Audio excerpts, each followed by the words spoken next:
Hola, ¿qué tal? Bienvenidos aquí una vez más en Sección Salud, como cada semana por Metro. Y hoy vamos a compartir con Gustavo Vera, director, fundador de la Alameda. Bienvenido, Gustavo. Hola, ¿qué tal? Buen día. Este maestro, activista social, un hombre muy comprometido con una realidad muy cruel, como es el regreso de la esclavitud. Estamos a 200 años. Oí del ruido de rotas cadenas. Me acordaba cuando niño en el colegio primario hablábamos de la abolición de la esclavitud, y al leer el trabajo y al ver lo que ustedes hacen, vemos un regreso de las cadenas.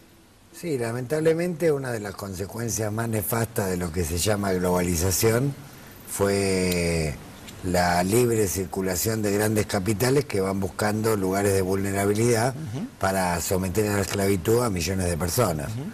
A nivel internacional, la propia OIT reconoce que tenemos 27 millones de personas en situación de esclavitud. Cuando hablamos de personas en situación de esclavitud, hablamos de personas que están pernoctando en el mismo lugar donde son explotadas, que trabajan más de 14, 16 horas. La cama caliente. En situación de servidumbre. ¿Sí? En la Argentina tenemos un núcleo duro de 500.000 de personas sometidas a la esclavitud, que se reparten entre la industria de la indumentaria, que se reactivó en base a mano de obra migrante y esclava, sin ningún tipo de control o con control corrupto por parte de las autoridades, y por otra parte, digamos, la agricultura, que requiere mano de obra intensiva, o sea, la horticultura, la fruticultura, digamos, ladrilleros, el tema de la industria avícola, son algunas de las principales industrias donde podemos encontrar trabajo esclavo, trabajo infantil, y siempre en base a migraciones de países limítrofes, particularmente de pueblos que tienen alta vulnerabilidad, y migraciones también a veces desde provincias del norte,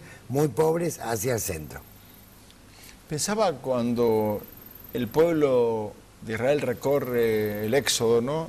Y de pronto se encuentran con un becerro de oro adorado, se postran frente al oro. Uno cuando ve las etiquetas en el mundo ve de dónde vienen zapatillas, remeras. En la Argentina por una campera le pagan a una costurera 4 pesos.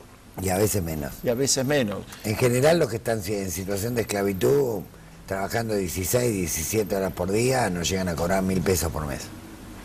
Ahora, desde la Alameda, ¿cómo Ahora, se...? fíjate que este es un fenómeno mundial, porque Sí, grandes global. marcas, por ejemplo, Francisco denunció en una homilía fuertemente el Día del Trabajo lo que había ocurrido en Bangladesh, con ese edificio que se derrumbó, con situación de costureras reducidas a la esclavitud, y ahí tenías marcas muy importantes de ropa, digamos, que estaban comprometidas en la terciarización. En el sudeste asiático, en algunos sectores, Tailandia, Tailandia, Indonesia, Filipinas, Macao, sí. Uno ve lugares en Pakistán donde uno ve las grandes tiendas de la Quinta Avenida, de Serrano en Madrid, de la Gran Vía en Barcelona, uno ve productos hechos en esos países con una brecha de precio impresionante. Enorme, y por eso también de alguna manera la familiaridad rápida que establecieron los costureros rescatados y de talleres clandestinos de la Argentina con los costureros que salieron, digamos, denunciando las maquilas y lo que es situaciones de trabajo forzoso. Y la falsificación también, ¿no? Y también la falsificación.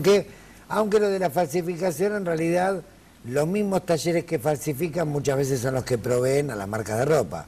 A veces las marcas de ropa pagan en especies a estos talleres y les dejan que una parte de sus prendas sea revendida. Pero qué contradicción, porque lo aspiracional de la pertenencia de un estatus se da de caras con la esclavitud.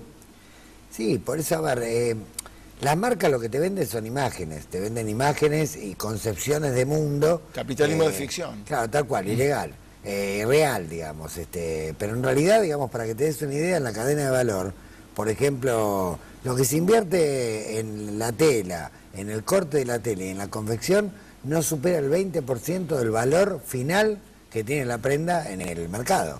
Con lo cual los márgenes de ganancia de las marcas son 5-1.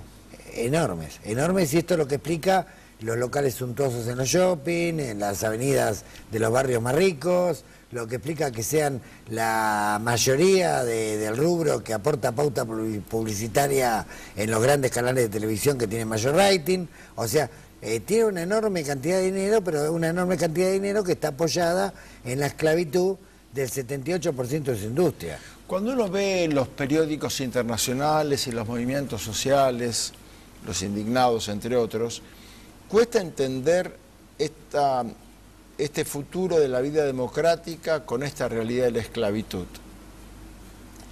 ¿Cómo hacemos para, por eso es un tema solamente argentino, cómo hacemos para armonizar una situación de cadenas en el 2013, en el siglo XXI, con hermanos nuestros, seres humanos que están en situación de opresión extrema, y por otra parte simulamos con algunas situaciones a veces genuinas un dolor, una intolerancia, una bronca frente a una realidad de 500.000 explotados, esclavizados, sumados a la explotación sexual de la que luego vamos a hablar. Sumados a la explotación sexual, donde tenés por lo menos 60.000 mujeres esclavizadas en 8.000 prostíbulos, y sin sumar los cientos de miles que están en trabajo forzoso. ¿Cómo, desde la Alameda, con la experiencia de ustedes, con tu conocimiento, Gustavo, de lo que pasa aquí, cómo se entiende esto? Esto se entiende por la tiranía del dinero, lo que dijo Francisco, la máxima ganancia. A ver, yo creo que tenemos que empezar a pensar que los estados que existieron en Europa del Este fracasaron por su totalitarismo, su falta de libertad de expresión, pero también fracasó el capitalismo. También fracasó el capitalismo porque no puede garantizar un trabajo digno, no puede garantizar un trabajo justo, no puede garantizar esperanza a millones de jóvenes que a los 18 años no van a tener un trabajo estable. No solamente acá, sino en muchas partes del mundo. Que a los 25, 26 en España no tienen su primer empleo. Yo creo que tenemos que marchar hacia una síntesis, hacia una economía social con valores. Y creo que hay algunos síntomas en el mundo que están de alguna manera indicando que se puede avanzar a eso. Mira, en Italia, este buzo me lo regalaron los chicos de Libera. Libera es una red de 1.500 organizaciones que existe hace 15 años, que la fundaron dos curas, el padre Tonio Del Olio y el padre Luigi. Y la fundaron junto con comunistas, anarquistas, liberales, conservadores. En realidad fue una agrupación que se hizo por el espanto. Fue en los años 92-93, cuando la mafia de alguna manera estaba conquistando importantes resortes del Estado y hubo asesinatos en masa al senador Pio La Torre, al fiscal Falcone y otros más. La Mani Puliti. Exactamente. En aquel momento se unieron un montón de organizaciones que hasta ese momento no se sentaban ni a tomar un café, y dijeron, bueno, paremos esto porque nos llevan puesto a todo. Entonces básicamente lo que hicieron fue empezar a proteger a los familiares que denunciaban mafia, a proteger a los familiares que exigían justicia por sus propios seres queridos que habían sido muertos, y empezaron a promover una ley que el propio Pío La Torre en vida promocionaba y que después se convirtió en ley, que era una ley para incautar, decomisar en forma definitiva los bienes de la mafia y reutilizarlos socialmente. O sea, si a la mafia lo único que le interesa es el dinero, además de las penas, digamos, además de la persecución penal, hay que atacarlo donde justamente le duele, que es en toda esa economía ilegal y reutilizarla socialmente. Mira, yo vi en Italia algo maravilloso, porque en estos 15 años se incautaron alrededor de 12.000 bienes y se reutilizaron más de la mitad, y la otra mitad está por reutilizarse, digamos, pues toda una experiencia nueva. Estoy hablando de hectáreas y hectáreas incautadas a mafiosos, estoy hablando de fábricas, estoy hablando de locales comerciales, estoy hablando de lugares que antes eran antros de droga, de prostitución, que ahora son viviendas o son guarderías. Digamos, hay un instituto del Estado que se llama Instituto Administrador de los Bienes Decomisados, que tiene prioridades para reutilizar esos bienes incautados a la mafia según prioridades que fija el Parlamento. Yo estuve en Sicilia, estuve en un juicio que se le está haciendo a la Cosa Nostra por jurado popular, que realmente es muy bueno, donde hay implicados también funcionarios importantes del gobierno de Berlusconi, gente de los carabineros, una audiencia que está siguiendo todo el país, pero también estuve en los campos donde están trabajando hoy cooperativas, donde antes había esclavitud. Y estuve también en locales comerciales, y estuve también en fábricas, en Sicilia, que de toda la Libera existe en toda Italia, pero Sicilia fue el núcleo más duro, ¿no? El que tuvo que enfrentar una gran cantidad de atentados. Y ahí donde fue justamente Francisco a protestar, de alguna manera simbólicamente, a Lampedusa, por el maltrato, digamos, a los migrantes africanos, etcétera. Y realmente es una experiencia muy buena, eleccionadora, nosotros creo que tenemos que ir en esa dirección. Toda esta economía ilegal, basada en el tráfico de drogas, la trata, el trabajo esclavo, se tiene que transformar en una economía social y solidaria. Y se tiene que transformar a través de mecanismos democráticos, o sea, a través de la incautación de esos bienes, la persecución de la cadena. Por ejemplo, en Italia se han incautado fábricas siderúrgicas que aparentemente no tenían nada que ver con la mafia, pero que en la investigación de la cadena de valor, de la cadena, digamos, de la ruta del dinero, de esta estructura mafiosa, dio como resultado que en realidad estaban lavando dinero. Por eso se lo incautó. Cuando Francisco dijo, en ese entonces Jorge Bergoglio, una vez en Plaza Constitución, y mucho antes de que salieran programas que tienen un altísimo rating y que hablan de estos temas, hoy los esclavistas comen en Puerto Madero, lo que Francisco quería decir es que hay muchos en Puerto Madero que no pueden explicar el origen de su capital. Sí, porque nosotros tenemos acá, fíjate, tenés 8.000 prostíbulos, 60.000 mujeres esclavizadas, 500.000 trabajadores sometidos a la esclavitud. Somos el país convertido en el tercer exportador mundial de cocaína según la ONU, datos de diciembre del año pasado. Somos el primer consumidor per cápita de cocaína, una enorme masa de dinero, ¿sí? Y solamente 2 condenados por lavado de dinero, porque todo ese dinero se lava.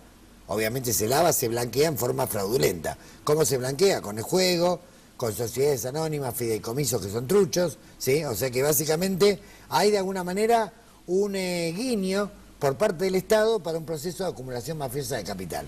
Y cuando digo el Estado no me refiero a tal o cual partido. Ojalá fuera un problema de un partido. O sea, la mafia está atravesando transversalmente los 3 poderes del Estado, pero así como pensamos que hay una mafia que atraviesa transversalmente el poder del Estado, hay una honestidad y hay valores en la gente que también atraviesa transversalmente la sociedad e incluso el aparato del Estado. Pero como estamos separados, la gente tiene miedo de hablar, tiene miedo de perder el trabajo, tiene miedo de que perder a uno de sus seres queridos, y por eso estamos construyendo una idea que se nos ocurrió con Jorge, ahora Francisco, que es una red nacional antimafia, junto con Marta Peloni, los sobrevivientes de Once y de Cromañón, que lo que busca justamente es armar algo parecido, obviamente a escala local, a lo que fue la experiencia de Libera en Italia.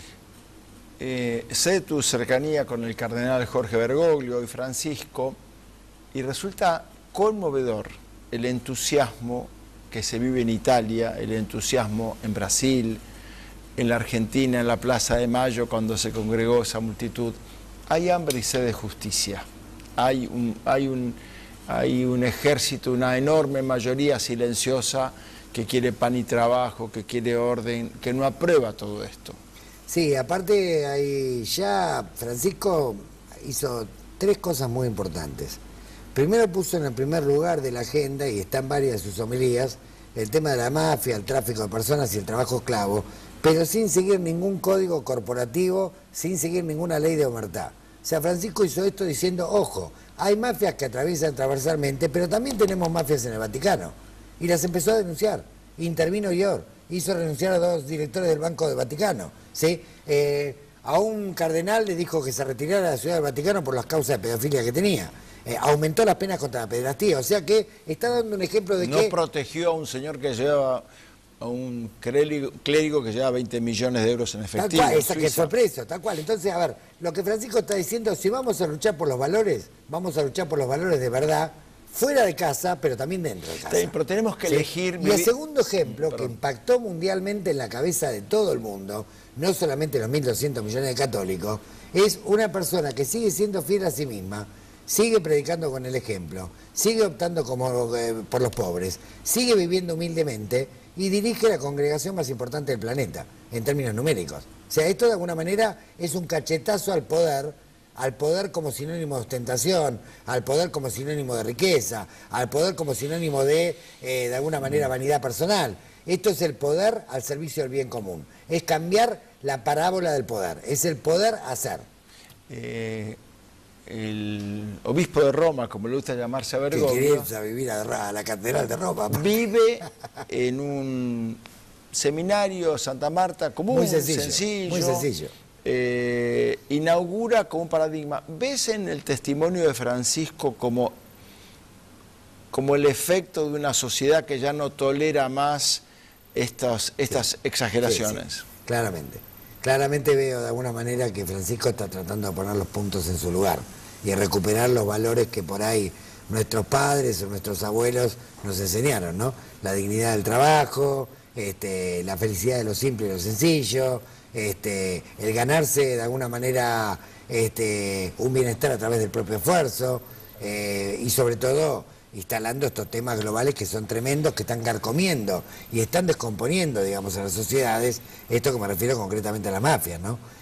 Así que yo creo que Francisco está dando una lucha de alcance revolucionario, y es la semilla que está alumbrando un nuevo mundo, que tiene que sintetizar de alguna manera lo mejor que tuvo los otros dos sistemas hacia un sistema social, solidario, que respete los valores y de alguna manera que nos vuelva a inculcar como humanidad, más allá de la creencia que tenga cada uno, eso que te enseñan en los Boy Scouts, que siempre tenés que dejar el lugar mejor de lo que lo encontraste.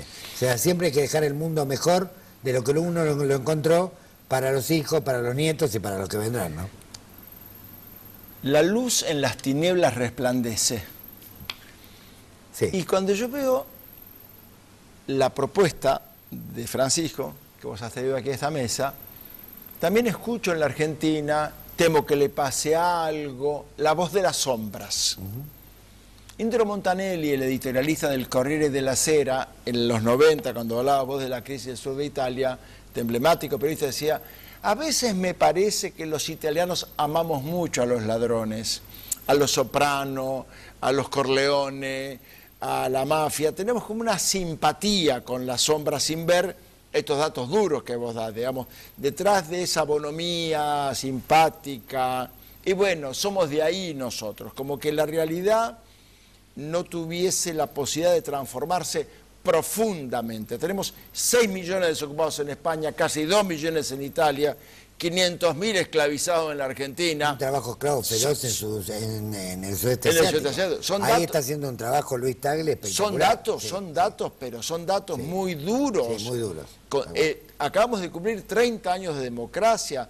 Merecemos ser coherentes con lo que predicamos y anhelamos. Vos fíjate que esta es casi... Yo lo hablaba el otro día con Francisco en junio. Nosotros, la primera vez que no envidiamos a los chicos sanamente, ¿no? A los chicos que hoy tienen 18, 19 años. O sea, nuestros padres querían estar en el lugar nuestro, sanamente, como diciendo, claro, tienen todo el futuro. Bueno, mi hijo es doctor, ¿no? Claro. Todo el futuro. Tu padre obrero metalúrgico, tu madre es profesora de Aikido, toda una originalidad eso. ¿Quién envidia hoy, digamos, a un chico sanamente, digamos, a un chico de 18 años? O sea, que realmente se va a enfrentar a trabajos precarios, a contratos basura, a que no se puede ir de la casa hasta los 30, 35 años. Y también explotación sofisticada. Sí. Porque la explotación que vos decís de un taller clandestino es durísima. La más durísima. Pero muchos chicos... Hay un 35% de la población económicamente activa que no tiene convenios legales, que está fuera de la ley, que trabaja de forma precaria. Y a los chicos el salario promedio del trabajador argentino es 3.000 pesos. La canasta básica para que una familia se alimente bien, en forma humilde y sencilla, está en los 10.000 pesos. O sea, estamos con un problema bastante grave. Y un problema bastante grave no solo en Argentina, es un problema que está ocurriendo en muchos lugares a nivel mundial. Pero es el colapso de un sistema capitalista que llega a su final. Exactamente, o sea, así como... Por eso Juan Pablo, que fue un artífice de solidaridad y de la defensa de los derechos de los trabajadores y de la libertad sindical, llegó a decir, después de los cambios que hubo en Polonia, había aspectos del Estado anterior, por supuesto, ¿sí?, que hay que reivindicar, que tenían que ver con la igualdad social, que tenían que ver con un piso de alfabetización, educación para todos, con un piso salud de salud para todos. Por eso, a ver, yo otro día le decía a Francisco, porque charlamos mucho con el tema de los QUOM, nosotros logramos que se incautaran maquinaria de talleres clandestinos en gran escala y que, por pedido de la CGT y nuestra, se la cedieran al pueblo COM, que empezó a armar un emprendimiento. El 9 de julio inauguraron. El 9 de julio. Y en este momento hay compañeros de la Alameda que están allá capacitando a los compañeros. En Formosa. En forma voluntaria, en Formosa, 125 kilómetros de la ciudad. Y esto de alguna manera vuelve a reconstruir esto que era comunitario, social, que trata este sueño, que eran un poco las misiones, ¿no? Las misiones jesuíticas. Bueno, no te olvides que los jesuitas fueron expulsados por el lobby que hizo el Imperio Español y Portugués ante el Vaticano en aquel entonces, porque ellos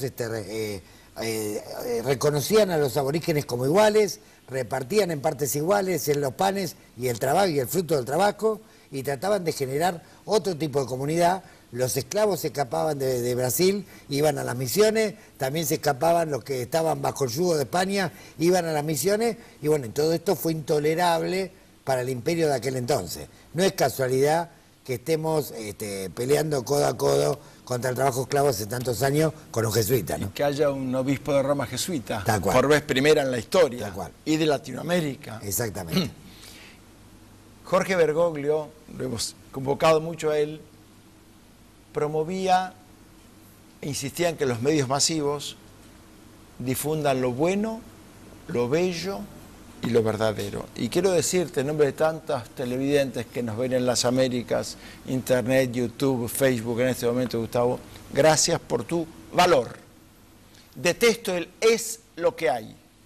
El es lo que hay tenemos que transformarlo como los Boy Scouts en una Argentina justa, soberana, con las cadenas rotas de verdad. A 200 años no podemos tener la esclavitud todavía entre nosotros.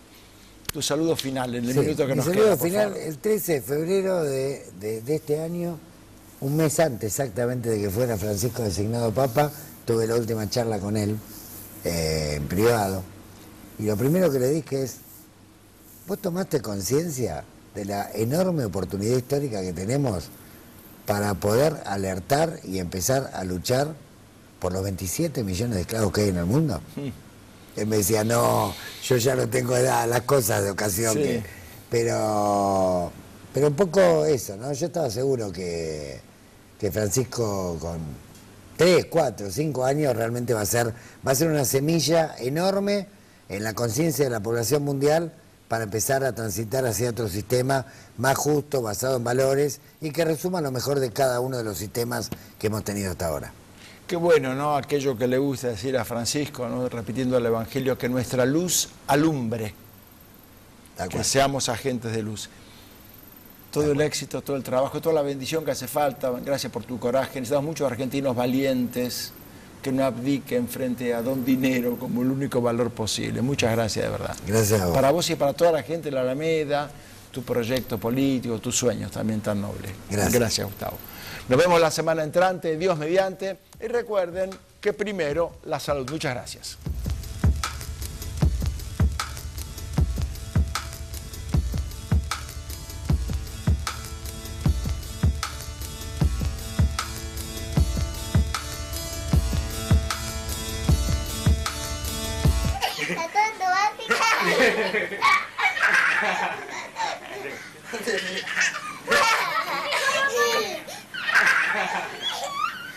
Yeah.